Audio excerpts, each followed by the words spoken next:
Good evening. An important decision came down today in the campaign being waged by fast food workers across the nation. The General Counsel of the National Labor Relations Board ruled that McDonald's could be held jointly liable for its franchise operators' labor and wage violations. If this ruling survives legal challenges, it could pave the way for fast food workers to unionize and, of course, demand higher wages. This decision comes on the heels of a fast food workers' national convention in Chicago, where they discussed a nationwide strategy to win higher wages and to form a union. Kate Bronfenbrenner is the Director of Labor Education and a senior lecturer at Cornell University School of Industrial and Labor Relations, and she joins us from Cornell. Welcome back to Rise America, Kate. We were talking about this back when fast food workers were going on strike. Now it seems like they've taken a giant leap forward. Have they? I think so. I think that it's also a giant leap backward for McDonald's. And I'm sure McDonald's would agree with you. Sort of parse this decision out a little bit. It seems to me that the crux of this ruling is determining that McDonald's is indeed a joint employer. Explain what that means and how the National Labor Relations Board came to that conclusion. A joint employer means that McDonald's has significant responsibility for terms and conditions of employment at the franchises across the country. And by that, it means that they are responsible for liability, for lawsuits, for unfair labor practices, for the terms and conditions that are violated when workers file unfair labor practices, when they file suits in court about anything related to their terms and conditions of employment. McDonald's doesn't want that because McDonald's has been saying over and over again, it's not our responsibility. We do not make the decisions.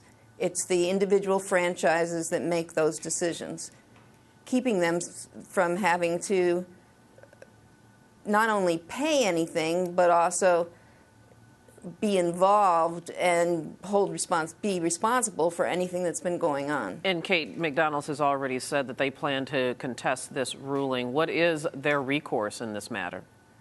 They can take it all the way to the Supreme Court, and that's where the worry is, because this is a Supreme Court that has over and over again made rulings that go against precedent and the law.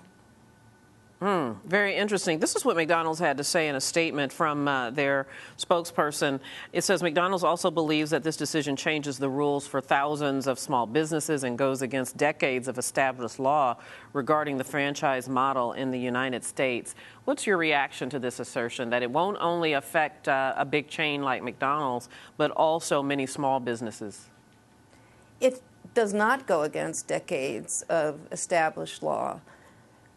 I did an investigation on the law for joint employee status in the 80s, and the law consistently said that when employers had joint control over terms and conditions of employment, they both were responsible. And employers such as McDonald's, large corporations, were universally found by the National Labor Relations Board to be responsible in situations like this.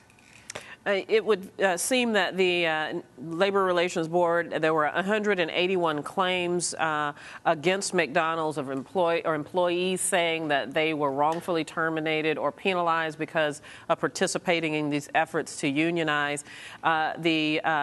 The National Labor Relations Board said that 43 of these claims are legitimate, had merit. What do you make of that number, and then what happens next for those 43 claims? That's a very high number, and it's not a surprising number. If you asked the man or woman on the street who makes the decisions at McDonald's, they would say McDonald's does. They decide what the hamburger looks like, what the price of the hamburger is, what the uniforms are, and what the wage system is. And everybody knows that they make the McDonald's, because just how things work at McDonald's, because every McDonald's is alike, and workers at McDonald's are not going to get a $15 an hour wage increase until McDonald's decides, not the franchises. And so how are things going to change by this decision is that when, you know, women are paid less than men in the managerial setting, McDonald's is now going to have a much harder time wriggling out of it being responsible. When the union workers are fired for unionization, McDonald's is going to be responsible, not the individual franchises who, you know, there are hundreds and hundreds of them around the country that are organizing, and if not thousands, and McDonald's is going to be the one that's going to be in contempt of court if the fines are not paid. Yeah, we'll see what happens from here. Kate Bronfenbrenner, thank you so much for your expertise. We do appreciate it. Thank you.